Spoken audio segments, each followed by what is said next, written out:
سلام أملاخ نعاكم يكون كميل لكم كبرات حواتي لومي كم تلمود وانا وزعباتات بزح فيديو حيزة متيلغو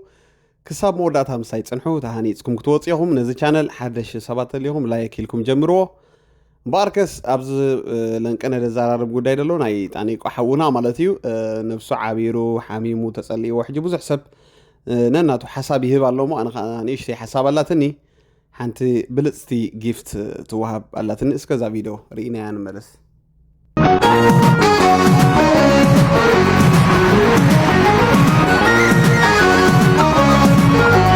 قدام حبيبي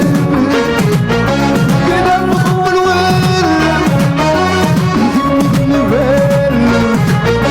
رجعت نحلل قال والله من نقطة دهان نمصح نحقو سمنا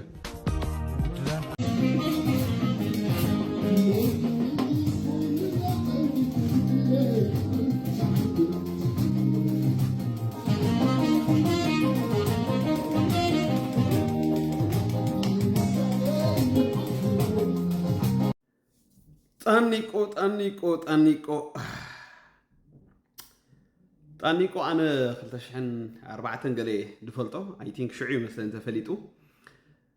شعو أنا منفساوي كون نيرة عالماوي نيرة كم سبي مالتي درف سمع نايت كلاب نخيد نصوت نزانا قاع نيرنا مالتي ناشو من سيات كلنا بتعمل هبوب درافاي نيرو إيرترا ذكرن مشالو كداون تخي ترفه بساقو يتصوع نيرو تزاي تجاجي زور 10 شمون تدي زور تاني قد بهنيرو anyway نت أيرات سي جزء نيرو شمو مالتي بتعني أنا وني فوتو نيرة مالتي نفعي ولا تدرفوسي أبتعلم كله خير بلك هذا الوقت زي ما سكت عم عتي زيمو ولا تقطموسي بولوتي كوتا زوت أصيا بولوت حجي انت تبلي خامت إيخا تيلكم دقن ساعة سرح كاي ترسع زبها النجار على توم سوات حجي أنا درف قصلكم لكم كل ما حجي ريخا لها يحواتي نتاني قواب ساعة زي أورا نجر انت إزر ليه وندلو جنزب دي دليه دلو انت إزر ليه دلو ناي نفس عرفتي دلو زيا فيديو بجاهم سمعوها تفلطون نتانيكو أتصحوا لي نابقو ولا أنا بعلت بيتو عابل مخرج مخرو زب صح من الأخت لنا مالتي تانيكو حاونا بزاقات أمزا فيديو تسمعت الليغا أجوها زيابير أملاخ ملوء محرات كقبل الكائنات صلوتي تمنيتي ناكل يرتراو مالتيو جنزب يدليكا نحكمنا نستفاد عليه نجر جن نعاقا حج زرليكا أنا يبل نايس سجا فوسط رح يكونه ناي نفسي عرفت البحر نجر له مالت سبسين كل سبرة بيحسي رؤوس انت تفاسي انتي عبسولو يلو متحف قدس كل سبا تقعينا بزمدري كل سبا جبنا واي دمص قطعم واي درفو طعم إلنا نحنا ندحر نتفق تخوينا خابتي هيوت والحمد لله عبس نجر يلا ما حجي أنا كحوي زي ذهبك أطبب أملاخي مالتي سلازي اتذهبك أطبب أملاخ نعو ختوعلو له أنا دس لني كابز درف قالوا تيخا أنا كحوي يا أغلى نيلك نأملاخ كختودس بك نأملاخ كختزمر بك أنا السوت منيتك قلت الكيان لوم مت يا مالك بزحت هاللو كم نيدرف عالم تجلاجيلهم نجزابير عم مقلقال دركوا أبزق زيزي بزحت كنت قصنا أبناي محرنيا ولا أبناي وعن تقرنيا أبناي تقرنيا حج أنا أمنت كينا بعل برخت دوموز بعل زمار مسفن تخصص مسفن زبال هيرمون كفلو دانيو تمالي درفت زنور حج زمر تخينهم دلو مالتي بزحت يوم شو كرسعوا مخلي قال يوم أبتني محرنيا تغير كبعل تبورك إيه بعل كندينا مو كنت أصلا من أبني محرنيا خامو بزحت يوم حجكوا أنا بويتا كمان زخدة بعل مولك أن تفري نجاش زريتو عبيت درفت زنورو مالتي عالم تشاو يلوم نجزابير أملاخ أب مقلقال يركبوا له مالتي نمنتها يقوم وسينهم تلقى بقى إن شاء الله ريومو نعلم نجر كنتو سلدو هنا ترفو دخام ترفو كنتو سلدو هنا سبات كتاقع الكام مسحامم كاب سو دقاقن كغرفو خيام مالتي عالم زيا سبيت خاطر يحدو الى ذكاب غزي شجر كاتاني حوي رايو حج انت انا محلال بدل بزمر اختي طاني حوي مولو محرت كخون لك مولو فوس تركب بزق ويتا يسوع كريستوس كتعرف درفو درفك كتقدفو انا تمنيتي يا اخلك اي تدلين طاني حوي ناي بحكي انا خنفتاويها طاني بروخ ابز عدمي غازي لك بملؤ لبغانا بإግዚአብሔር أملاخ متيخا ክትዝምረሉ ኣብ ቤቱ ክትነብር ናተይ ትምኒተይ እዚኣ يس ولا بعد ظرف كبر ظرف قدم كو درافي تاني راه دحر زماريت كوينا مالتي من ياتو انتي مسيلك اذا ناي درف علم منقص سماي زاتو تزخون كو احنا متقاومنا نيرناكو ግን ሲኦል ይሕዝካ ዝኸይድ እንዳሳዕስዕ ሲኦል ይሕዝካ ብግሉጥ ገላትያ ምዕራፍ 5 ተጻሒፉሎ ደረፍቲ ኣመናዝር ዘመውቲ ግብረ ሰዶም ገለዚኦም ኩሎም መንግስቲ ኣምላኽ ኣይኣቱን የሚሉሎ ሕጂሲ ነቲ ዝዓበየ ነገር መንግስቲ ኣምላኽ እንድሕር ደትርፈካ ተኮይኑ ደርፊ ትጎድፎ ንኣምላኽካ ትዝምር ተገድሰካ ስለዚ ሰይጣን ርጉምካ ርኢኻ ኣለኻ ብዙሕ ግዜ ነዞም ደረፍቲ ራእይዎም ኣብ ሓፂር ዕድሚኦም ቁፂ ደብሎም ወላ ብዞም ናይ ኢትዮጵያ ርኢኸም ኣለኻ መዓት ደረፍቲ ብነስነቶም ወሲድዎም በዓል ተኣምራት ደስታ በሎ በዓል ዳዊት ነጋ በሎ ብዙሓት ደረፍቲ በዓል ኢዮብ ሞኮነን ዝበሃል ፍላይ ኣብዞም ናይ ኢትዮጵያ ወዲእዎም ብገለ ሕማም እንዳተንከፈ ገለ እንዳገበረ ምክንያቱ ሰይጣን ርጉም እዩ ርኢኻ ኣለኻ ማይክል ጃክሰን ሲ ሓደ ግዜ ሲ ንዓ ናብ ንጎይታ ዘምር ተደይ ኮይና ግን ሰይጣን ከጥፋእካ ኢሉ ትንቢት ኣምፂሉ ነቢ ጀሽዋ ቀደም ማለት እዩ ኖ ኣነ ደርፈይ ክቅፅል ኢሉ ኣብ ዓዲ እንግሊዝ ገለ ኮንሰርት ነይሮ ኮንሰርት ከይዱ ድሕር ሓደ መዓልቲ ገለ ምን ሞይቱ ማለት እዩ ሕጂ ጎይታ ይፅውዕ ብዝተፈላለየ ሰባት ነቲ መልእኽቲ እንድሕር ዕሽሽ ኢልና ግን ሰይጣን ይቀድም ማለት እዩ ይቀድመካ ሰይጣን ብዝተፈላለየ ነገር ሕማም ድዩ ገለ ናብ ሂወትካ እንዳምፀ ማለት እዩ ስለዚ ሙሉእ ዕረፍቲ ክኾነሉ ጣኒቆ ኣብ ሰዓት እዚ ልዕሊ ገንዘብ ሲ ኢየሱስ ይዘድልዮ በቃ ምሻሎ ወላቶም ተዓዘ እቶም ናቱ ፈተውቲ ገለ መለ ንኽደርፍ ኣይትጎስግስዎ እንታይ ዓብሰሉ ደርፊ ኮነ ሲኦል ሒዝካ ዝኸይድ ነገር እዩ ለኪምካ ዝጠፍእ ነገር እዩ ተረዲኹምኒ ሕጂ ድላኩም ክትፃረፉ ትኽእሉ ኢኹም ለሁላትኩም ዝፈቶ ንጣኒቆ ግን ዘገድስ ምኽሪ ድመኽሮ ዘሎ መጎሲ ናይ ነፍሲ ዕረፍቲ እያ ተብልዮ ዘላ ጣኒቆ ኣነ ብጣዕሚ ኣደንጊፅን እቲ ናይ ቀደም ቪድዮን ሕጂን ምስ ረኣኹ ብጣዕሚ ከብደ ይበልዐኒ ታሪኮ ኣረጊት እኮ ይኮናን ኣብ ኣርባዕታት ዝርከብ መንእሰይ እዩ ተረዲኻኒ ግን ነብሱ ብጣዕሚ ተበላሽ ማለት እዩ ስለዚ እዚ ኣብ ልዕሊ ጣኒቆ ብምንታይ ሓሚሙ እንታይ ኮይኑ ኣብዚ ሽግር ወዲቑ ብንጹር ኣነ ዝፈልጦ ነገር የለን ገለ ሰብ ድግምቲ ደጊማትሉ ሓንቲ ጓል ብሉ ገለ ሰብ ቁማር ተበሊዑ ከም ዝኾይኑ ዶ ገለ ሰብ ብዙሕ ዝዝረብ ኣነ ፅቡቅ ገይረ ይፈልጦ እንታይ ከም ዝኾነ ግን ርግፀኛ ግን ኣነ ኮይነ ዝዛረብ ሙሉእ ምሕረት ሙሉእ ፈውሲ እንኮላይ ኣብ ስግኡ ማለት እዩ ኣብቲ ናይ ስጋ ሕማሙን ፈውሲ ክኸለሉ ኢየሱስ ወዲ ኣምላኽ ዝበሃል ሲ ንዕኡ ተቐቢሉ ክዓርፍ ጥራይ ዘለዎ በቃ እዚኣ ምኽሪ እንድሕር ሰሚዕዋ ጣኒቆ ብስጋ ክፍወሲ ብመንፈስ ክፍወሲ ናይ ነፍሲ ዕረፍቲ ክረክብ እዩ ተወዲያ ናብ ቤተ ኣምላኽ መፂ ይዝምር ማለት እዩ ትማሊ ሕማቕ ዝነበረ ታሪክ ናይ ሰብ ሎሚ ኢየሱስ ክርስቶስ ቀይርዎም ክንደይ ሰባት ንሪኦም ኣለና ካልእ መሲሎም ኢየሱስ ሲ ብነፍሲ ጥራሕ ኣይኮነን ድባረኸካ ብመንፈስ ጥራሕ ኣይኮነን ብስጋ ከይተረፈ ድባረኸካ ንሕና ገለ ኢና ንመስል ነርና ቀደም ፋሕሺና ገለ መለን ገለ ኢና ንመስል ነርና ናብ ኢየሱስ ምስ መፃና ግን ኣመልኪዕና ትሪኦ ኣለኹም ስለዚ ገለገለ ሰባት ኢየሱስ ሲ ብውሽጢ ጥራሕ ኣይኮነን ድባረኸካ ወላ ብደገ ድባረኸካ ስለዚ ጣኒቆ ናብቲ ናይ ቀደም ንቡር መልክዑ እውን ክምለስ ይኽእል እዩ እንታይ ምስ ዝገብር ግን ገንዘብ ኣይኮነን ዘድልዮ ብሰዓት እዚ ገንዘብ ብርግፅ የድሊ ንሕክምና ገለ መሰላጢ ኢየሱስ ዝበሃል የድልዮ ኣሎ ደርፊ ገለ መለ ጥርግፍግፍ ኣቢሉ ገዲፉ ንእግዚኣብሔር ኣምላኽ ክዝምር እንድሕር ጀሚሩ ናብታ ናይ ቀደም መልክዑ መንእሰይ ክምለስ እዩ መን ግን እዚ ከምዚ ክገብሩ መንፈስ ቅዱስ ኣርባዕተ ነጥቢ ንኽንደይ ዝተበላሸዎ መልክዖም ከይተረፈ ኢየሱስ ክርስቶስ ኣፀቢቖም እዩ ዳትዋይና መፀበቒ መዕረፊ መኹርዒ ንብሎ ንኢየሱስ ማለት እዩ ኣብ ሂወትና ስለ ዝረኣናያ ማለት እዩ ኣብ ቅድሚ ኣምላኽ ገለ ንመስል ነበርና ሓንጉጉ ንመስል ነበርና ናብ ጎይታ ምስ ተቐበልና ዓሪፍና ገለ ዓይነት ኣመልኪዕና ወላ ኢየሱስ ማለት እዩ ምክንያቱ እቲ ናይ ኢየሱስ ሂወት ዕረፍቲ ስለ ድበካ ብውሽጥኻን ብደግኻን ፅቡቕ ኢኻ ትኸውን ማለት እዩ ስለዚ ጣኒቆ ወላ መልክዑ ክምለስ እዩ ብሓቂ እዛ ቪድዮ ብፅሕሉ ጎይታ ክቕበል ኣለዎ ደርፊ ገዲፉ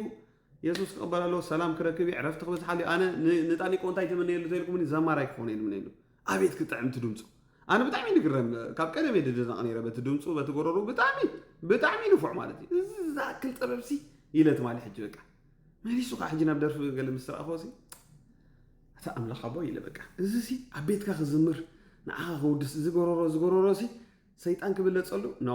ኢለ ማለት ብዝኾነ ንፀለየሉ ቅዱሳን ኩላትና ኣነ እውን ክፀለየለየ እዚ ጥዑም ጎረሮ ክምለስ ኣለዎ ናብ ቦትኡ ንክብሪ ኣምላኽ ክዝምር ኣለዎ የስ ናተይ ትምኒተይ እዩ ያ ሰይጣን ርጉም ርኢኻ ኣለኻ ክንደይ መንእሰያት ለኪሞ ወሲዶም እዩ ብሽም ኢየሱስ ክርስቶስ ኣቦ ንፅለይ ኣለና ጣኒቆ أبيتك خنبر أبيتك خزمر درف قديفو نع خاطرك قلقل نتصلي لنا نجزابير أملاخ دسانو نجريلن أنا جن الجامع كبركت سدلني رئيق غير أخو خبز حلف تازلاتنا نايوشتي ككفل بمبالي زا فيديو سرحان له حواتي لبام كتصوت قال لكم جن رئي أبيلك فيديو سكرول لا جبرك خام محلاف وين قال خام بال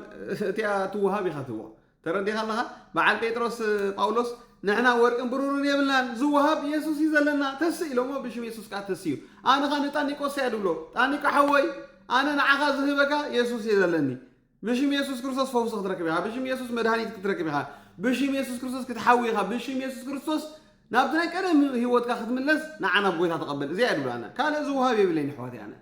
بقى برور ورق يبلني طاني كحوي نعغا زلني يسوع شير كبروا كلاتكم እግዚአብሔር አምላክ ሙሉ ምሕረት ይግበረልካ ያ ወንጌልና ሪኢኻ ኣለኻ ኣብ ኩሉ ኾነእት ወለና ደረፍቱን ኢየሱስ የድልየም እዩ በዓል ስልጣናቱን ኢየሱስ የድልየም እዩ ሰልካ ኣብ ቸርች ጥራይ ተሓፂርካ ምኻድ ንግደፎ ማለት ኣብዚ ናይ ጴንጤ ሕጂ እንታይ ኣሎ መሲልካ ደስ ዘይብለካ ነገር ንሓድሕድና ጥራይ ንሟሟቕ ኣለና እቲ ወንጌል ብምስካር ገለ ዝተረሲዑ ሰኢሉ በቃ ሰብሲ ናብ ታይትል ገለ ጥራይ ድጎይ ደሎ ኢንሻአላህ ሐዋርያ ንብ ክባሃል ጎይ ግን ተኣውራ ነገር ወንጌል እዩ ንደቂ ሰባት ወንጌል ንምንታይ ድርሳዕ ደሎ ኣይፈልጥም ብዝኾነ ወንጌልና ናብ ደረፍት ንእትዎ ናብ ሰበስልጣን ንእትዎ ከምዚታት እዋናዊ ጉዳያት ክንረክብ ከለና ናብ ጥቕምና ክንቀይሮ ኣለና ወንጌል ክንምስክረሎም ኣለና ምስ ሞቱ ገለ ዋይ ገለ መላይ ኣይሰርሕን እዩ ብሂወት ከሎ እታ ትወሃብ ሃቦ በቃ ኣነ እታ ድህባ ወርቅን ብሩርን የብለይን ኢየሱስ ኣለካ ንዓ ተቐበል እየ ኣለኹ ያ ስለዚ صراحة أمزي أجير نيرو كاتب التردي هلا أنا بهوت كله مسكيرو لي كاتب له سلازم مسكروا له زوانجيل زي تواهبنا له ميديا تيك توك فيسبوك واتساب وانجيل كن مسكروا لينا صايلنا سئلت راك نتقع يكونني حواتي سئلت متقع حتى يكونن تقع شجر يقولون أنا وني تقع جن وانجيل كن مسكر على تو صبات يسوع سيمت على الله بافجع قريب له وا نبرابر دكيسنا لنا بينته أبكر ما أملاخ نتس حبيرنا وانجيل نمسكر بجنزبنا نخل بتصقى توهمنا بتصقى كلنا متشم وانجيلنا نصف حي يسوع سوا أفرق جيل الله انتي تجبر نيركا انتي تجبر نيركي مغليت كشريف كيا قبل كاي قويتا درفتنا موتو درفتنا طفوس انتي تجبر نيركا قبل كاي قويتا حويناتي سلازم نمسكر لهم بعد تاني كون عنا يمتصبينا دلو بعد كورتاج كلهم نعونا بقويتا نبولهم وانجيلنا نقتوه قال سوا طريق الله حاجة أنا غمز سلاز جبر أب كله طبل الله يبلوني بتعمل دقاقة يدلو أنا أب كله آتي طرح آية فرس شجرة يفتر مر أب كله آتي ندحر نرب حيد غيرات الله أب بوليتيكا آتي كان عنا دزارب تقينا أب درفت آتي نبي يسوس دسبخ تقينا هو انتي حتى آتي حما طرح يكبر مر أب كله خنا أتوينا أب سبورت ولا خنا أتوينا أب سبورت آتينا وانجيل كن مسكرينا أب درف علم آتينا وانجيل كن مسكرينا أب بوليتيكا آتينا وانجيل كن مسكرينا وانجيل برهاني أبي يخد بره أب صلمات انتي انا دلنا بزنا يقلقل بإنتسي وانجيل بك حيزنا خندقس أب رهيو أب صلمات كير كابر ريخا تبايلكا صلمات هابي دلو أب علم سلازي تأتوا أب بوليتيكا بإنتي تأتوا آتي خا تسخاخل محدر عندي بوليتيكا آتي خا لو تتمت أب سبورت آتي خا تزارب أب درف آتي خا تزارب سلازي بزغن غينو حنا نزوم هلولو تولو ملسي تخونو كيماتي أنا أب كل آتي يسوس يكسب كي مالتي نقطل سكحنطقة تقرب نقرينا بزناي ليزبيان بجاهم سكراي وامو دزارو ولني بحلنا وقعنا نتلابسكي كبير يوم ناتكي صدق شنخات وعقيقيو لعلو كل سرع وريسكيو نزمو قحد ارتداليخي مرعات عديكو خم وقحتايخي ساعات فيديو خم قلب جاها نوي حندي أنا يدل هون نيش ترى حراي ويل مالس كم قلي نعيد قبرني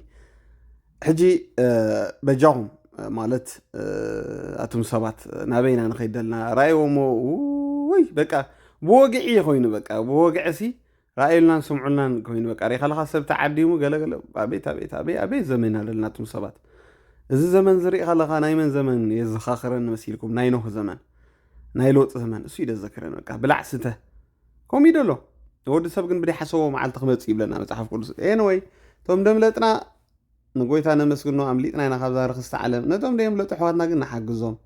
بجاهم يحواتي بزمن فست تحسكم لهم نعنا بقويتها መጽሐፍ ቅዱስ ብንጹር አቀሚጥሎ ግብረ ሰዶማውያን ዘመውቲ አመናዝር መንግስት አምላኽ አይወርስዋን እዮም ገላትያ ከይድኩም አንብቡ 5 ስለዚህ ክቡራት ይሕዋት እዚ ናይ አምላኽ ተፈጥሮ አምላኽ ከምዚ ገይሩ ፈጢሩ ንገለ አይትበሉ አምላኽ ሰብአይን ሰቢትን ገይሩ ይፈጢሩ የስ ወድን ወድ ጓል ንጓል ደቅሱ አይበለን አብ ብሉይ ኪዳን ብፍላይ ከቢድ ማውጣዕቲ ነይርዎ ዘመን ምሕረት ስለዘለና ኢና ዳ ሕጂ እምበር ብዝኾነ ብዛዕባ ግብረ ሰዶምናት ብዙሕ ግዜ ሰቢኽና እንዲና ግን ረኣይዎ እቲ ትውልዲ ናበይ ደኸይድ ዘሎ ኣሕዋተይ ረኣይዎ መሻሎ ብወግዒ ሰረሞን እንዳተገበረታ ኤርትራዊት እያ ታጓል እቲ ሓንቲ ከዓ ናይጀራዊት እያ ማለት እዩ ሕጂ ብጣዕሚ ደሕፍረካ ብጣዕሚ ካብዚ ዘለናዮ ሂወት ብጣዕሚ በቃ መሻሎ ሓደ ግዜ ሲ ኣንታ ጎይታ ንዓውሰደና የብለካ በቃ ከምዚኢታት ክትርኢ ከለካ ሲ ኣበይ ዓይነት ዘመን ኢና ነብር ዘለና ኣንታ ንሕናስ ቁሩብካ ነቂሕና ማለት ሲ ኣብቲ ዓድና ኣብቲ ኤርትራ እንዲና ዓቢና ኣብኡ እቲ ባህሊ ድዩ ትገለመለ ፅቡቕ ነገር ሒዙና እንዲ ብዙሕ ተማሂርና ኢና እዚኦም ኣብዚ ዝውለዱ ዘለዉ ቆልዑ ግን ብጣዕሚ በቃ ንደቅና ንብከየሎም ማትም ሰባት ኣነ በቃ ብዛዕባ ደቂ ኩሉ ግዜ ይሓስብ ምክንያቱ ኣብቲ ትምህርቲ ድምሃርዎ ገለመለ ጉድ ኢኻ ትርኢ በቃ እዋይ ኣብዚ ዓዲ እዚ ኣብ ገለ ኦፊስ ትፀንሕ ኣብኡ ፀንሑኻ ኣብ ገለ ሽግር እዩ በቃ ምሻሎ ኤኒዌይ እግዚኣብሔር ንደቅና ካብ ክፉእ ይሰውሮም ስለ ደቅና ንብከይ እምበር ገለገለ ሰብካ እዚ ኣሜሪካ እዚ ኤውሮፓ ገዲፎ ናብ ኣፍሪካ ይድኸይድ ዘሎ ከምዚ ኢታት ምስ ረኣየ ፅባሕ ንጎ ድመፅእ ፈሊጡ በቃ ምዚኦም ናብራ ኣይኮነን እንዳበለ በቃ ስራሕ ኣቢሉ ኣፍሪካ ይድኸይድ ዘሎ ሰብ ያ ብጣዕሚ ፅላእካ ምሻሎ እቶም ሰባት ሕብረተሰብ ተበላሹ بزغنا اسكه ناب هاوري احنا الشمس كخن وسطكم تسمع قلعه يسمع قلعه تمرت نفقون غوسكا زي مكبار قلعه سي نفقون تمرتنا صنعنا او طري عمرنا دلو مجمر خسر حز غبا قلعه حغوس كون مكباري خاله بتن قلعه قدم تمرتي ولا لا مچارشا كلاس دوت حغوس تخوين لك عبد صقم لنا نحنا كم حبرتسب بجكا تمرت بكال فوكس ينقبرنا اجي نحنا تعبابيانا قد تمرتي تراينس نتسكت ابزي اخر لك خلوه تمرتي نمبر 1 كم زواو صحيح يكون ግን ሓጎስ ናይቶም ቆልዑ ሓጎስ ታድምቶም ቆልዑ ገዝኦም ይናፍቁ ድዮም ስድሮኦም ይናፍቁ ድዮም ገዛ ከኣትኸሉስ ካልእ ዓለም ከም ዝኣተውስ ፍትሕ ይብሉ ድዮም ወይስ ኣብ ገዛ ሓደ ዝቋፃፀር ኣካል ከም ዘሎ ሓሲቦም ካብ ትምህርቲ ድመፁ እዚ እንታይ ፀገም ከም ፃሎ መሲልኪ ቁጥሪ 1 ቶም ደቅና ደቂ ምዕራብ ዓለም ኣይኮኑን ክጅመር ናይ ቀለም ፀገም ኣሎ ናይ ሕብሪ ፀገም ኣሎ after the atuo ቤት ትምህርት ካመማራንም ክሳዕ መማርቶም ሙሶም ደለው ኢስግሬስ ይግበሩ ራሲዝም አሎ ገለገለ በሐጭና አና ከነግሩና ዘይደልዩ በቃልም በግብርን በአክሽን ዳተቆዮም ድሞስ ሕጂ በዚ ሙድ ዝመጽዮም በዚ መንፈስ ዝመጽዮም በዚ ምርዳእ ዝመጽዮም ኣብ ገዛ አኻለ ትምህርቱ ተቋጣጠር አካል እንድሕራሉ ለሰነስ አይተቋጣጠረው ማለት ኮነ ለጨንቆም ንምንታይ ተጋጊኻ ንምንታይ እዞም ቆልዑ እዚኦም አቤካትዮም ሲልኪ ናይ ገዛ እርሶም ዓለም ክመርጽ زي مرسو عالم كحمار وي خايتركم منها ስለዚህ መጀመሪያ ካብ ዝኹሉ ድዋዓልዎ ታገዛኦም ምዕራፍ ስከውን ኣለዋ ታን ከውን ኣሎ ገዛሲ ንዓፍ ነፃ ከውን ኣሎ ገዛ ስሕቆሉ ይፃወቱሉ ኣቦም ኣዲኦም ዝናፍቁሉ ማለት ኮሜዲ ዲዮም ክሪኡ ሰቦም ሰዲኦም ኮይኑ ፊልም ዲዮም ክሪኡ ቀሲልካ እዩ ማለት ትሙድ ምስ መፀ ኣሎ ይመጽ ባዕሉ ክዛረብዮም ፋናሊስካችን ጌርካ ትምህርቲ ኸንስ ምናቱ ሓደ ነገር ተረዲ ትምህርት ንፉዓት ከሆኑ ከም ዝኽእሉ እስኪ ክነግሮም አይትኸልኒ ኸስኻ لا أخذ له بيت مرت تقدم يكون دخل له فوت كله يعني سمارت استخاء تمارق خلاص كاري كله يكونون مالتي يفوت له إنك أسلك شعو أنفت معه كاسلك بروجرس كم يجيرهم كريو خمسة له بزيت مرت تخبدهم كم زخون كيوت صباح كبيس راح أجت مام كم زلوا ناس ده تنيا صراحة مخا ده توارد خمسة واردوا تعريف ما هيرو الكونسيكونس خاطر نقولهم كمان على التخون برج أوكين كان كديات شيخا نتبع خاسكي نعم كم زخانة جيتها نعم كذا نقول أخم زي بالله عدهم كأمل لله عدهم كمل خم زخانة لك تعد خم زي كون أجي كسل كايس إذا ما عاجب تحبسه تلو أيزون ሕጉስ ሰብ ኩሉ ክገብር ይኽእል ሕጉስ ዘይገብሮ ነገር የለን ሓደ ነገር ክነግረኪ ጭኑቕ ሰብ ጭንቀት ማለት ንሙር ደንቆሮ ዝገብር መንፈስ እዩ ጭንቀት ንፈጣን ፈዛዝ ዝገብር መንፈስ እዩ ጭንቀት ርእሲ ደለዎ ምንም ከመሃይም ዝገብር መንፈስ እዩ ጭንቀት ንሓደ ጎበዝ ከም ቆልዓ ፍሕኽ እንዳበለ ኸይ ዝገብሮ እዩ ጭንቀት የግለክ ደለኹ ናይ ገዛ ርእሱ ሞዴል ክሰርሕ ድኽእል ሰብ ዋላ ሓደ ንርእሱን ከም ዘሎ ጠፍኣሉ ንርእሱን ከም ዘየለ ክሳዕ ዝቆፅራሉ ጭንቀት ከቢድ እዩ ሕጉስ ሰብ ካብቲ ተውህቦ ማይልስ እንደው ኸይድ እዩ ሕጉስ ሰብ ንሜትር ናብ ኪሎሜትር ቀይራ ንዑ ቀላል እዩ ብቕዓቱ ሓፍ ዝብል ኣበይ ክንሰርሕ ኣለና ንቆልዑ ኣብ ሓጎስ ይሕጎስ ድዩ ካልኣይ ቆልዑ ማለት ከምኦም ከም ዘየለ ዝዓለም እቲ ኣብ ገዝኦም ዝሰምዕዎ ኣለዎም እዚ ድምፂ እዚ ካብ ነጥቦም ተመጊስካ እንድሕር ደኣ ምዒድካዮም ንኢድካዮም ካብ ደምፅዎ ማርክ እንድሕር ንኢድካዮም ኣውቶማቲካሊ ትርእሶም ከቢድ እዩ እንታይ ይሰርሕ ኣሎ መሲልኪ እታ ማርክ ዳውን ክትኮን ከለኻ ታሽምካ ዳውን ከም ትኾነ ተገዛ ፈልጡ እዮም ይሰርሕዎ እዮም እቲ ማቴማቲክ ንዖም ግደፍ እዮም ዊዛውት ናቲንግ ግን ኣብቲ ገዛ እሶም ምህላዎም ነቲ ገዛ ኩርዓት ምዃኑ ኣብቲ ገዛ እሶም ምህላዎም ነቲ ገዛ ሓጎስ ከም ዝውስኹሉ እሶም ከኣቱ ከለዉ ብቲ ገዛ ፅቡቕ ከም ዝስምዖም ኣቦናድ ከም ፅበይዎም ማርኬት ኣገዳስነቶም ይዕዝዝ ትብል እቶም ቆልዑ ገዝኦም እዮም ዝናፍቑ ስለዚ እቲ ካልኣይ ክመፅእ ዝግብኦ ቀዳማይ ተምፂናዮ ግን ሚስ ካልኩሌሽን ከጋጥመልና እዚ ቆልዑ መጀመርያ ኣብ ሓጎሶም ምስራሕ ዋላ ዝብሎ ዘለና ሽዑ ክነግረኪ እዚ ሃን ንብሎ ሁን ንብሎ ሄን ንብሎ ሽየለ ሂየለ ማእከላ ድሎ ደለው ክንዕቅቦ ክእሉ እዮም ንዓኻ ሰሚዖም ጥራይ ንዓኻ ክሕጉስኻ ጥራይ ኣፖስትል ኣነ ኣሕዋተይ ማለት ብእውነት ምሻለዉ ሃዋርያ ሕነሽም ገለ ከምዚ ክሕጎሰለይ ገለገለ ይኮነ በቃ ሩኡይ ፀጋ ኣለዎትም ሰባት ኣብ ሃዋርያ ሕነሽም ሩኡይ ትምህርቲ ናይ ትምህርቲ ፀጋ ኣሎ ስኢልኩም በቃ ማለት ተቐበሉ ኣብቲ ፅቡቕ በልታታ ገለገለ ጴንጠሲ ገለ ሽግር ኣለኩም በቃ ንሓደ ሰብሲ ብፅልኢ ምስ ጠሞትኩም ወስ በቃ ከምዚ ጥቁር ጉንዳ ንብሎ ዮናታን በቃ ነካሳት ጴንጠ ኣለኹም ውይ ኣታ ክንደይ ይኸፍእ ትልብኹም ኣንታ ፅቡቕ ነገር ክትሪኢ ከለኹም ፅቡቕ በሉ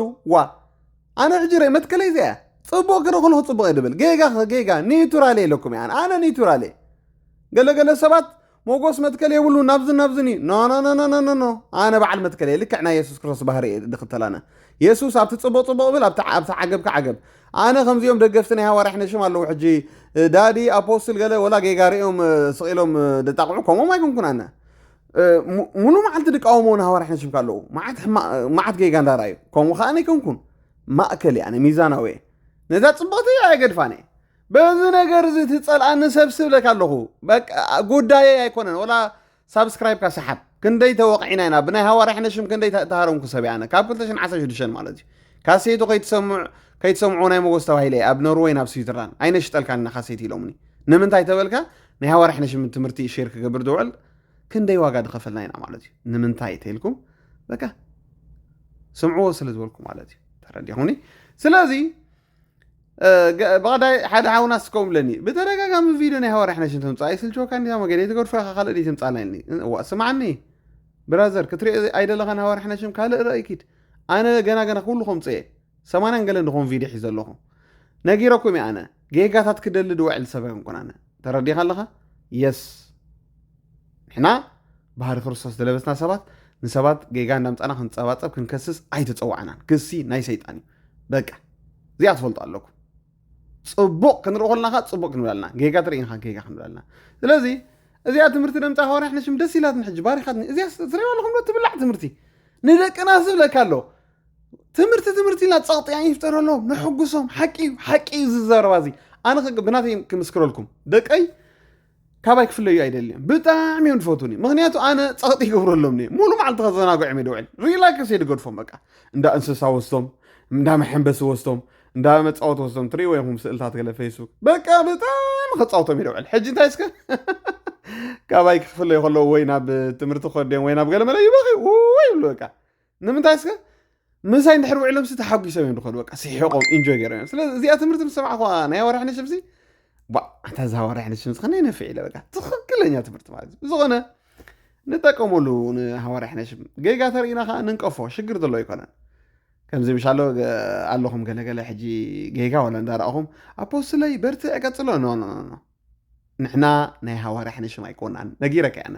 ንሕና ናይ ቡፃ ኣምላኽ ኣይኮናን ንሕና ናይ የማን ኣይኮናን ኣይኮናን ንሕና ናይ ክርስቶስ ኢና ናይ ክርስቶስ ዝኾነ ሰብ ኩሉ ግዜ ኒውትራል እዩ ድኸውን የስ ጌጋ ክርኢ ከሎ ጌጋ ፅቡቅ ክርኢ ከሎ ፅቡቅ ስለዚ ክልተ ጫፋት ኩሉ ግዜ ሕማቕ ይሕዋት እዚኣ በዛ ኣጋጣሚ ክነበረኩም ፅንፈኛታት ኣይትኹኑ ገለገለ ኢኻትኩም ደገፍቲ ኣለኹም በቃ ወላ ሰብ እንዳተጋገአ ኣጣቃዕቲ ኣጋፈርቲ ኣለኹም ኣታግደፉ ክርስቶስ ከምዚ ይፈቱን እዩ ገለ ኢኻትኩም ከኣለኹም በቃ ኩሉ ግዜ ሕማቕ ናይ ሰብ ጥራሕ ክደልዩ ትውዕሉ ፎልት ፋይንደር ኔጌቲቭ በቃ እዚኣ ንስኻትኩም ከሞ ንስኻትኩም ፍሉያት ኢኹም ከሰስቲ ኣሕዋት ከምዚ ትኾኑ በጃኹም ኩሉ ግዜ ኒውትራል ኩኑ ፅቡቅ ክትሪኡ ከለኹም ሲ ንምንታይ ሞራል ምሃብ በርትዕ ምባል ምኽኣል ተኣበየኩም ንምንታይ ኣብ ውሽጦም ፅልእ ስለ ዘሎ ኮይ ፅልእ ዘይብሉ ሰብ ግን ምንም ኣይከብዶኒ ኣነ ፅልእ ስለ ዘይብለ ሃዋርያ ሓንሽ ብራእዩኒ ይንእዶ ፅቡቅ ክርኢ ከለኹ ደስ ዝብለኒ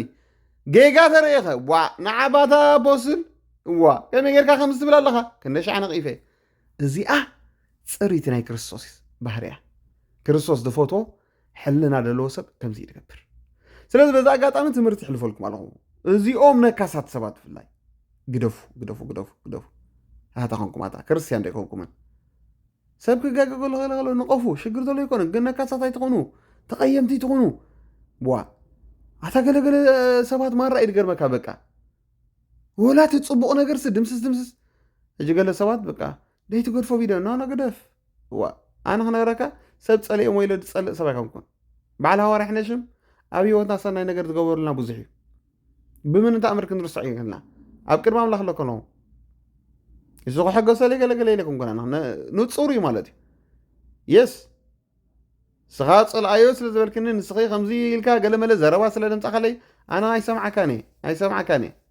ኣይሰምዓካኒ በዚ ነገር እዚ ትፀላእኒ እንተሊኻ ኪት ፅልኣኒ ኣነ ኣብ ፍቕሪ ክነብር የደሊ ክንደይ ሰባት ከሲርና ኢና ኦኬ ዶ የስ መትከለይ ንፁር እዩ ጌጋ ክርኢ ከለኹ ጌጋ ድብል ፅቡቕ ተርእኻ ፅቡቕ እየ ድብል በዚ ነገር ተፀሊኹና ኸ ዕዝር በሉ ንኸይድ ንቐፅል ባል የሚስት ራስ ነው እንጂ የተባለው ወንዶች ሁሉ ያንቺ ራስ ናቸው አልተባለም። ተሰብስቦ የፍሬ ራስ መሆን አይቻልም። የፍሬ ራስ አንድ መልካም ነው ዩጋጅሚ። ስለዚህ ልክ ቦታውን ሲይዝ ራስ የሚለው ባይዘው ማኔጅመንት ነው። አንድ ማኔጅመንት ይኑር ነው አለቀ። ሁለት መሪ ካለ ቤት ውስጥ መርከቡ ይሰምጣል። ሁለት ፓይለት የለም አንዱ ረዳት ነው ዩጋጅሚ። ሁለት ሹፌር የለም አንዱ ረዳት ነው። በሌላ አማርኛ እኮ ምንም አይደለም እኮ በቃ ቤቱ እየተለጠጠ ከሄደ አንዱ ውሳኔ ከጠፋ ፋይናል ዲሲሽን ለባልሽ ስጪ ማለት ነው። ይሄ የሚደብራችሁ እህቶቼ ደግመዋለሁ። እግዚአብሔር ቃል ዘላለማዊ ነው ዘመናዊ ሊሆን አይችልም። ሁለት ራስ ካለ ቤቱ ሆረር ነው። እሱም ራስ እሷም ራስ ቤቱ ምን ይሆናል? ባራምባራስ። አንድ ሰው ሁለት ጭንቅላት ካለው ትወደዋለህ? ትደነግጣለህ? አሁን ሁለት ጭንቅላት ያለው ሰው አንድ ሰው እንደምን አላችሁ ቢል በስመ አብ ወልድ ብለህ በዚህ ዛት ይሶር ብዙ ትዳር ሁለት ራስ ስላለው ሆረር ይመስላል። ሚስትየው ከዛ ምን ትላለች? ባሌ እኮ ካፌ ቃል ውትልፋይ ቁጭ ብለህ ስለው ቁጭ ና ስለውና ጋቢ ለበስ እሺ ቦምቦሊኖ ብላ እንደዚህ አይነት ባል ሳይሆን ሰውየው ወደ ምን ተቀየረ? ወደ ቦል።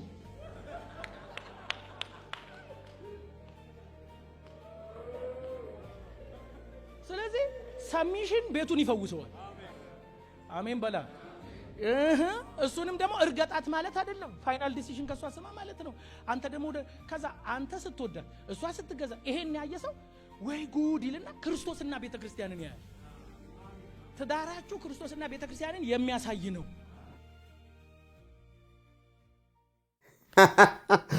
ሄኖክ ሲንግል ይባል አና ማራ ይድፈቶ እንዳስሐቀ ይድምር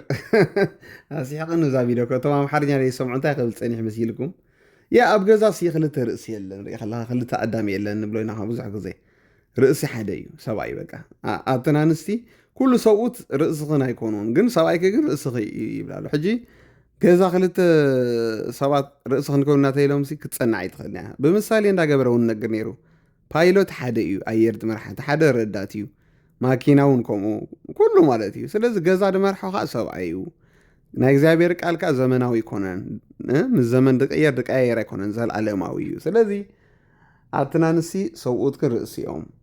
ተገዛኣ ሰውእትካ ኣፍቀርዎን ኢሉ ሚዛናዊ ምኽሪ መኺሩ ማለት እዩ ያ ልቢ ግበራ ደቂ ኣንስትዮ ናይዚ ዘመን ዚ ደቂ ኣንስትዮ ፌሚኒስት ዶ ከምዚ ዶ ገለገለ ፌሚኒስት ክትብላኻ ፊንፊን ትብላ ማለት እዩ እታ ገዛ በረንበራስ ትኸውን ኢልኩም ኮ ኤኖክ ሲንግለ ያ ማለት ባዕልኽን ደቂ ኣንስትዮ ቤትክን ኣይተፍርሳ ዓያሽ ትኾና ልባን ጓልታ እያ ትገብረስ ኢልካ ነገራት ንሰብኣያ ትገድፎ በቃ እሳ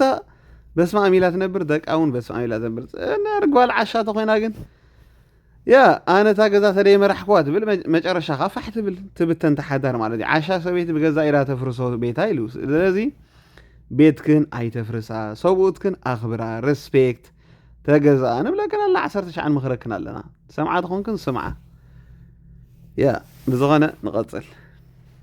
What is the Christian perspective? It is Christianawi araya ab dating where is he boyfriend girlfriend has the Christianawi bahari abznay boyfriend girlfriend ዝበሃል ብዙሓት ሰባት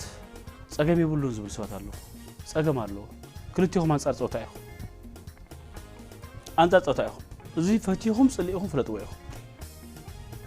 ነቲ አንጻር ጾታ ጽሙ ዝበለ ቦታ بحساب كن كا مزرراب قلم مزرراب حدا جنيا إن هوتكم صلاتكم كبلا شوي قدسناهم كبلا شوي نبرهم كبلا شوي أقلقلتكم كبلا شوي هوتكم كبلا شوي never قالن ودن أب حدا دك إسم وك أب حدا استيقينهم كي تناخف سؤال مني حدا جنيا يبزو حسابات حجي ولا نزح حجي أنا زبلا زلهم واو انتهي تتلالي خان تتجمع له كل عليه كبلو مسجان تستلالي يبزحدي هو نابز متوتكم بوي فريند جيرل فريند لكا دلاك مقبار اي فكرني موتي زمصال كبلكم الله ديزاير يمص بحساب كم علال بقى بحساب كيتكا دغم صا بحساب شامستاي زتلا عليه دحن اسكن زراربكا نلاله كاب زبل زتلا عليه غدات الله ولا اغلغلت لكم زفقدوا اي اكس انا يفقدوا يبلكم الله ስለዚህ ከም ደቂ ዝምዕደኩም ከም ቸርች ድማ አንሳትኩም ነዞም مسخهم زلوا خالقتهم تنبحرهم زلوا منسياتن أبنا تاويا منسيات كنوا يوارخهم do you want to be blessed by God resist it لتناي ود فتوت لتناي قوار فتوت تكبروا resist تكبروا قدمي حصاسي قدن يوم اقدم كاس سبسي افكرهم رالو وي حصالو قالخت مصاني حكامه سو اتيوم سبات كراي ان حركينم سغزي خوسلون قدن مثلا يا حدث بقدسنا زلو يخون نبر صقمي يبلون ማለት صقمي يبلون اوكي يا مر مسانا دصنا عاد مرحوات كل يراني ግን ወላحن ፈጥና شعورنا بجكات مرتي قال اي نفدنا تردأك تردأت خلقوا يا اخ كتردأك خلق كان مردأ تمصو أبزناتنا جزيسي بزح الله like تريوم من كلها جلس ولا ندا تفاتو ويك عني بزخون النجار ما شن كلوسي دهون النجار عنك فاتفتهم ويك عني عامل اليوم انت قال مت انا ود حيتاتو غير مكا سبك نجري بقى تليفون زي دولو سبيل بتعرف تقول من عادي هيك سندي حيتات النبلك ايه كده فكره كم يدخل الناس ابز عاد مسك زارب كلها خمسك عين دار اخ زارب يا هو شو اخ قال لي هاتو او عدنا هو دفر عينها تنقر انزلوا عين سويت امتني او عدنا دما هو بيكستو ها شو اخ هو نغرين باي هراك نغرين لك هتخي حاجتي باك جراوند كالتشر بطعم اقداسي ስለዚህ በአምላክ ዲፈረንት ሬስስ ጸገም ይብሉ نبي ما أتا نسي قدفنا بجحمي أخبار أتا قلقل ساسي أتا خمي غيركم يقوم تتسألوهم نزيهم كم يريدون لكم تتسألي وزيهم كونوا تتسألوا أقلقلتي كونون ها ورحنا شمولو نبي مالا بتعمي بروخات أتا أنا أبكر ما أملاك مالتي كوني لزار بلغو قلقل سواتنا حي كم زي بعد هوا رحنا شو نبي ما نس قال جوبو دهبن قال يدي مصهم كم زي ما تأخذ أتا من ما يبونون يوم برقص أبي هو تيصبونا غير غيرهم لي دم زم كلتنا زي برسمات يس غيرهم لي فلتيهم أحسون هيك جن كم زي قال سوسي معلتاوي بقى كم زي زواب دومو سنيا قطرنيا مثلا لا أبكر ما أملاك يدبلكم لهم وا بقى بهم يعني الفوتوم دس بلك أي بقى مالتي ኣብቲ ጌጋያ ነቢ የማነ ጌጋታት ክንሪኦ ከለና ዓገብ ኢልና ኢና እዚ ግን ድብላዕ ትምህርቲ ደስ ዝብለካ ነቢ የማነ እንዳሰሓቀ ኢኹም እንድምረካ ደስ ዝብለካና እዚኣ ትምህርቲ እዚኣሲ ሓቂ እዩ ማለት ጓልን ወድን ሲ ሓውን ሓሰርኒ ኢና እቶም ሰባት ሓውን ሓሰርኒ እጂ ዛዳዋ ተምፅኦ ኣለዋ ዝበሃል ነገር ኣሎ ክልቴና በይንና ኮይና ዲስካስ ክንገብር ኢና ዶ ገለ ኣብ ፅምዋ ገለ ከምኡ ዝበሃል ነገር የለን ክንደይ ሰብ ያ ቅድሚ መርዓ ክንደይ ጠኒሰን ክንደይ ንፈልጥ ማለት እዩ እንታይ ገደሰካ ኣብ ፓብሊክ ሰብ ዘለዎ ገለ ክትራኸብ ትኽእል ኢኻ ንቐድስናኻ ክትሕሉ ማለት እዩ ኣይኮነን ግን እዚ ኣብ ፅምዋ ቦታ ክንራኸብ ኢና ገለገለ ናብ ካሊእ ኢኻ ትኸይድ ዝብል ሓንቲ ክሳይ ትግበሮ ምክንያቱ ክልቴና ዝተፈላለየ ስጋና እዩ ኖርማል ሰላም ምስ በለትካ ሰበይት እታ ገርል ፍሬንድኻ ከማነይሲ ካልእኻ እዩ ድላዓለካ ማለት እዩ ኢደን ክልስልስ መዓት ገለመለ ተፈጥሮና እዩ በቃ እዚ ተረዲኻ ኣለኻ ሽዑ ናብ ምሕቋፍ ክትጅምር ኢኻ ቀሲልካ ሽዑ ምድህሳስ ክትጅምር ኢኻ ምስዓም ሽዑ ክትከይድ ኢኻ በዚ ክንደይ ሰብ ወዲቑ እዩ ማለት እዩ ስለዚ ገርል ፍሬንድ ሒዝካ ነዊሕ ኣይትቐፅል ኣነ ድመኽረካ በዛ ኣጋጣሚ እንድሕር ተሰማሚዕኻ ተፋቲኻ ኣለኻ ናብ መርዓ ክትኣትው ኣለካ ሰይጣን ከይተበለፀልካ ከሎ ቀድሞ ስለዚ ነቢ የማነ ሓቂ እዩ ዝዛረብ ደሎ ኣነ እውን ይሰማምዓሉ እየ ማለት እዩ እዚ ቦይ ፍሬንድ ገርል ፍሬንድ ከይተመርዓኻ ነዊሕ ምቕፃል ኣብ ፅምዋ ብፍላይ ምርሃብ ማለት ገርል ፍሬንድ ቦይ ፍሬንድ ኮንካ ኣብ ፓብሊክ ትረኸብ ኣለካ ኩሉ ግዜ ሰብ ኣብ ዝርአካ ማለት እዩ እሳ በይና ኣብ ገዛእ ኩላ ስኻ ክትከይድ እሱ በይኑ ናብ ካልእ መርሓካት መንፈሳቶም ሰባት ናብ ዝሙት ኢኻ ትወድቕ ስለዚ ነቢ የማነ ኣገናዕ ባርኽ ወስከ ነዚ ብሩኽ ናይ እግዚኣብሔር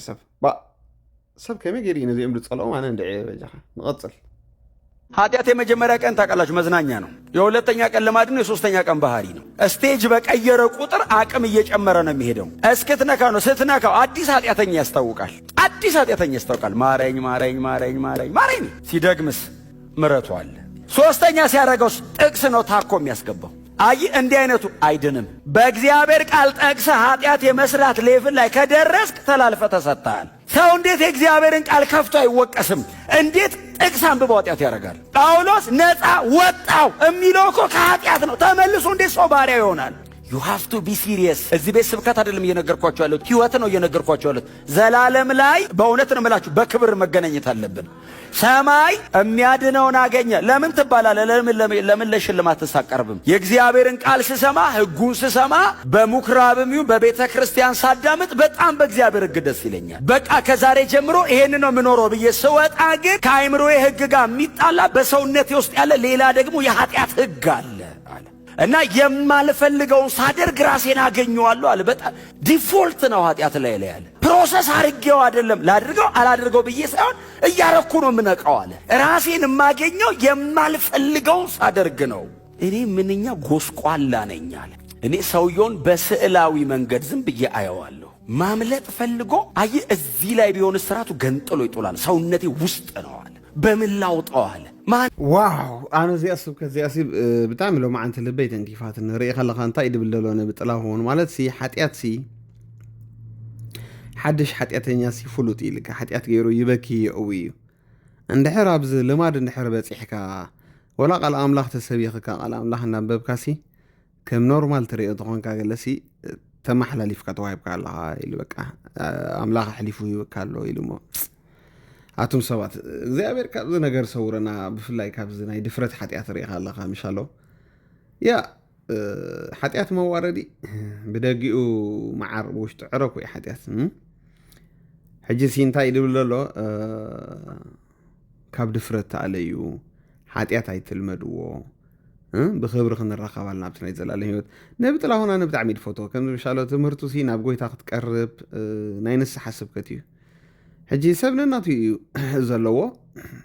ዝጠቕመካ ኢኻ ትወስድ ካብ ዳዊት ፋሲል ዝጠቕመካ ትወስድ ካብ ሕነሽም ከምኡ ካብ የማነ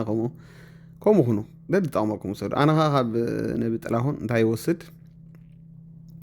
ብዛዕባ መወዳእታ ዘመን የሱስ ክምለስ ኢሉ ድምህሮ ደስ ትብል ትምህርቲ ብዛዕባ ቅድስና ገለካ ደስ ዝብለካ ትምህርቱ ማለት እዩ ያ ምሻሎን ኣምላኽ ክትፈርሕ ገበረካ እዩ ትምህርቱ እግዚኣብሔር ኣምላኽ ካብ ናይ ድፍረት ሓጢአት ሰውረና ኣሕዋተይ ካብ ልማድ ካብ ኩሉ ርኢኻ ኣለኻ ጠቐስ እንዳጠቐስካ ኖ እዚ ኣሕዋተይ ኣየድልኒ እንድሕር ሓጢአት ሰሪሕና እንድሕር ሕልና ነወቕስና ለው ንብከይ ኣብ ቅድሚ ጎይታ ትሳእና ካብዚ ነገር ዝለውጠኒ ንበል እምበር ብኣንታ ናይ ገለገለ ጴንጠ ድፍረት ኮማራ ይድገርመካ በቃ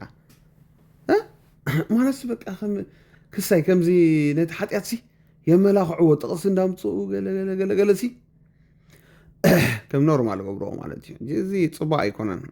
ምሻሎ ከንበኪ ይደለና እንድሕር እግዚኣብሔር ዘይከብረሉ ነገር ንገብርተልና ወይ ክንብል ኣብ ቅድሚ ኣምላኽ ምለሰና ካብዚ ነገር ዝኣውፃኒ ጎይታ ስለምንታይ ገሌልና ክንጣዓስ ክንክእል ኣለና ከምኡ ተኮይና ኢኻ ኣምላኽ ዝቐይረና ተደይኮነ ኣብ ልብና እንድሕር ተሪርና ግን ፅቡቅ ኣይመፅን እዩ ማለት እዩ ንቐፅል መጥምቁ ዮሐንስ ደግሞ ያጠመቀው ጥምቀት አለ ማቴዎስ 3 ላይ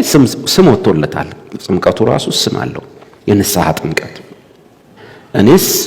ለንስሐ በውሃ ጠምቃችኋለሁ ከኔ በኋላ የሚመጣው ግን ከኔ ይልቅ የበረታ ነው የጫማውን ክር መፍታት የማልችል ጫማውንም መሸከም የማልችል ከኔ ይልቅ የሚበረታ ይመጣል እርሱ በመንፈስ ቅዱስ እና በእሳት ያጠምቃችኋል ያለው ነው እሱ ኢትዮጵያዊ ሰው እዛውስ መጠመቅ አይችልም አሜሪካዊ ጣሊያናዊ ቻይናዊ አይገባ የግድ እስራኤላዊ ብቻ ስትሆን ለመሲሁ ራስን ለማዘጋጀት መሲሁ ኦሬዲ አገልግሎት ሊጀምር ነው ከዮሐንስ 6 ወር ነው በሁሉ ነገር የዘገየው በልደትም በአገልግሎትም ለኢየሱስ የእስራኤላውያንን ልብ ማቅናት ነው ሉቃስ ላይ እንደተጻፈው ሉቃስ ላይ ለዮሐንስ መጥምቁ የተሰጠው ሚሽን ግልጽ ነው አንተም የህዝቡን ማለት የእስራኤልን ህዝብ ልብ ወደ እሱ ተመልሳለህ ስለዚህ ዮሐንስ መጥምቁ ለእስራኤላውያን ብቻ የተላከና እስራኤላውያንን ብቻ ያጠመቀ ሲሆን የጥምቀቱ ዓላማ እስራኤልን ለመሲሐቸው ለክርስቶስ ማዘጋጀት ብቻ ነው ስለዚህ ኢየሱስን ባጠመቀ ጊዜ አገልግሎቱን ጨረሰ ካጠመቃቸው ሰዎች ግን ምን ያህሉ ኢየሱስን ተከትለው የዮሐንስ ዓላማ ተፈጸመ ሌላ ጉዳይ ነው የኢየሱስ ደግሞ ሌላ የኢየሱስ ደግሞ ይዱና አሕዛብን ሁሉ በአብ በመንፈስ ቅዱስም ያጠመቃቸዋቸው ምን አርጓቸው ነው ደቀ መዝሙር አርጓቸው የኢየሱስ ጥምቀት ደግሞ ያዘዘን ለምንድነው ሰውን የኢየሱስ ደቀ መዝሙር ለማድረግ ማዘጋጀት ነው የሚያጣስ ስርየት በደም ስለሆነ ወደ ደቀ መዝሙርነት ህይወት ወደ ተከታይነት ህይወት ለመግባት ጊዜ ያለው ሰው በመጠመቅ ከኢየሱስ ጋር ይተባበራል ደቀ መዝሙር ሆኖ ይከተላል ዓላማው ሰውየውን ከዚህ በኋላ በአዲስ ንጹህ ህሊና በአዲስ ሰውነት ክርስቶስን የሚከተልበትን የደቀ መዝሙር ህይወት አንድ ብሎ እንዲጀምር መግቢያው መንገድ የውሃ ጥምቀት ነው ጊዜ ከሌለው ሰዓት ከሌለው ግን ሰውየው የመጠመቅ ግዴታ የለበትም ኢየሱስን በቀጣይ ዘመኑ ለመከተል እድሜ ከሌለው መጠመቅ አያስፈልገውም ልክ እንደ ወንበዴው መስቀል ላይ ኢየሱስን አመነ ግን ደቀ መዝሙር ሆኖ ቀጣይ ህይወቱን መኖር አይችልም ኦሬዲ ወንበዴው ከጥቂት ሰዓቶች በኋላ ሟች ይሞታል ስለሚሞት የንሰው አታጠምቀው በኢየሱስ አምኗል ደህንነት አግኝቷል ያን ቀን ከኢየሱስ ጋር በገነት ይሆናል ደቀ መዝሙር ሆኖ መከተል ግን እድሜና ጊዜ የሚጠይቅ ስለሆነ አይጠመቅም ወደ ጌታ ይሰበሰባል ማለት ነው ያ ዳዊት ፋሲል ጅግና ጥምቀት ካምናይ ዘላለም እንታሽሙ ማለት ንጹሪ ገለገለ ሰባት ጥምቀት ተደህ ጠሚቅካ ሲኦል ይኸታቱ ገለ ዝብሉ ከምኡ ዝበሃል ነገር የለናቱም ሰባት እቲ ምስ ኢየሱስ ተሰቂል ነበረ ብምንታይ ዲሒኑ በጥምቀት ዲ በእምነት በቃ ጥምቀት ስርዓት እዩ ተረዲሁም ሎ እጂ ገለገለ ሰባት አይተካብዶ ክርስትና ማለት እዩ ስለዚ ንጹር መልስ ዳዊት ፋሲል ሂቡሎ بتمكت منقسة سماينا أتو منقسة سمايا بلنا نحن بيسوس كريستوس أميننا دحينا ينا حرايدو أيتجأنا نقو باركن لو ما عاد حيزلكم زمت أخو مدب زي مسل فتيهم ما تكون تصفاي قبر كلاتكم شير قبرو كم تلمود مزمورنا سمعنا نود سلسنا ينعهم يهون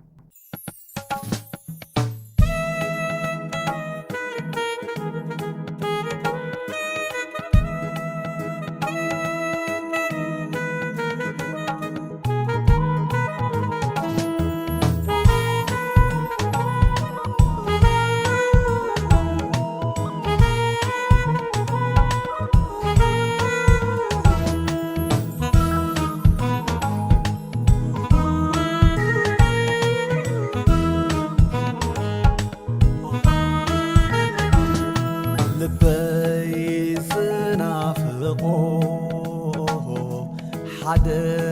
ነገር ጥራዩ ልበይ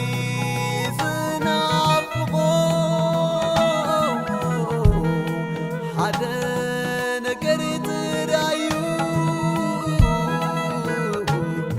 ንሱ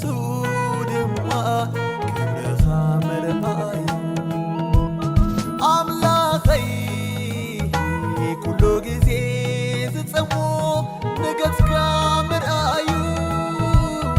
ኣምላኸይ ኩሉ ግዜ ዝጸምኦ ክብርኻ መርኣዩ ክብርኻ መርኣዩ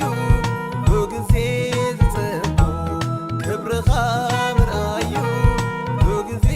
ዝጸምኦ ክብርኻ መርኣዩ ኩሉ ግዜ ዝጸምኦ ክብርኻ መርኣዩ ኩሉ ግዜ ዝጸምኦ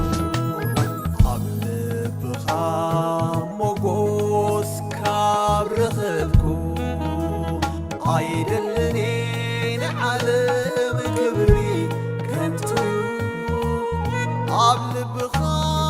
ሞጎስ ካብ ረኸብኩ እዚ ንዓይ ጎይታ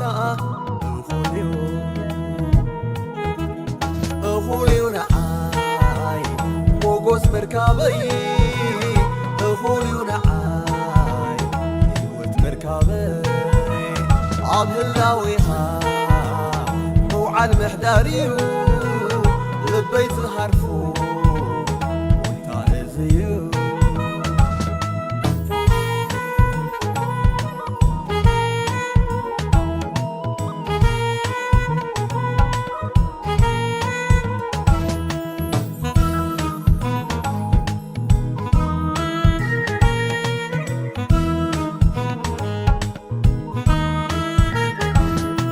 ልበይ ዝናፍቆ ሓደ ነገር ጥራዩ ልበይ ዝናፍቆ ሓደ ነገር ጥራዩ ንሱ ድማ ክብርኻ መርኣዩ ኩሉ ጊዜ ዝሃርፎ ወቃቤኻን ጽባቐኻን ምርኣዩ ኩሉ ጊዜ ዝሃርፎ ዕቤትካን ግርማኻን ምርኣዩ ግርማኻ ምርኣዩ ኩሉ ጊዜ ዝሃርፎ ግርማኻ ምርኣዩ ኩሉ ጊዜ ዝሃርፎ ግርማኻ ምርኣዩ ኩሉ ጊዜ ዝሃርፎ ግርማኻ ምርኣዩ ኩሉ ጊዜ ዝሃርፎ